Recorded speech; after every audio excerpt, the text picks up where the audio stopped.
I think it's cool that people see a need and do what they can to help out. So if you see women who can make jewelry and you know that it can provide a little bit of financial stability for them, and then you actually pursue that and help them make that happen, I think that's really beautiful. So there's a lot of people that are doing a lot of little things, but all those little things add up to make a really big difference. So for me, I love jewelry, so I would spend my money on jewelry anyways, but I love spending it on jewelry that's making a difference. As you can see here on our card, we work with different artisans which are women. So they are beekeepers which have the big beehives, traditional beehives. So we need to empower them, helping their families and their children. Yeah. What kind of women do you employ? We employ women which were in need, women from the village. They were like helpless. They were in need, to be honest. But now they can pay school fees for their children. They can just do everything. Yeah. Can you say why you feel it's important to empower women in Rwanda? Thank you so much. As you know, back like in a couple of years ago, women were like speechless in Rwanda.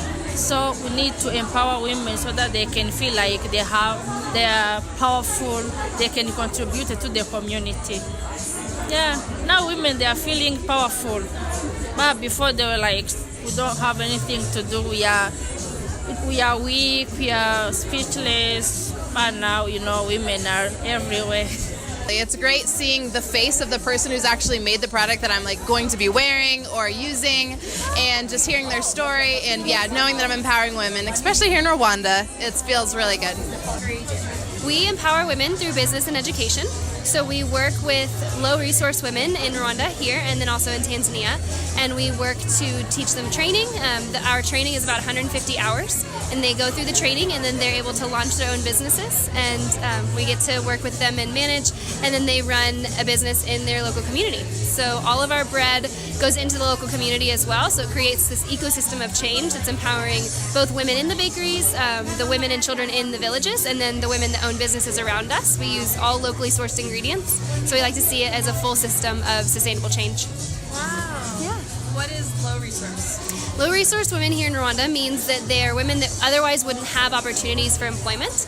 Our average woman at the Women's Bakery is about 35 years old. She has 3 or 4 kids, is often the primary breadwinner, pun intended, for the family that she lives with.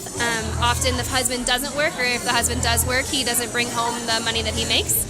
And so the women are vulnerable, and so they're sitting in a situation where they have skills or they have the desire to work but don't have opportunities to work, don't otherwise have opportunity to gain a sustainable, gainful employment or income. So that's what we provide. Do they all end up doing the same type of business, type of work? So we all have bakeries. All of the businesses are bakeries, but they do different tasks. And so our previous trainings have all been general, and so they do a general training about baking and business and marketing and sales and all of that.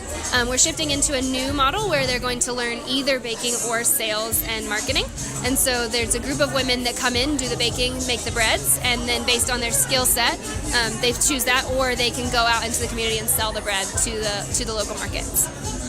Can you speak just a little bit to the condition of women in Rwanda and in your other countries that you operate in?